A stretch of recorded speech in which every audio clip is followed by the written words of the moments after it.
Има двама братя. Майка им умира. Те обаче не могат да преодолеят смъртта, не могат да забравят, не могат да приемат, че тя е мъртва. И правят нещо, което е забранено дори в техния свят.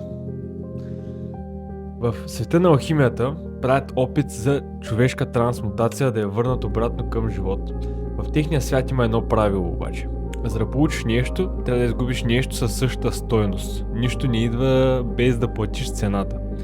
И когато се опитаха да върнат нещо, което никога не е трябвало да бъде върнато, а е трябвало да остане там, където е отишло, това взе част от всеки от тях.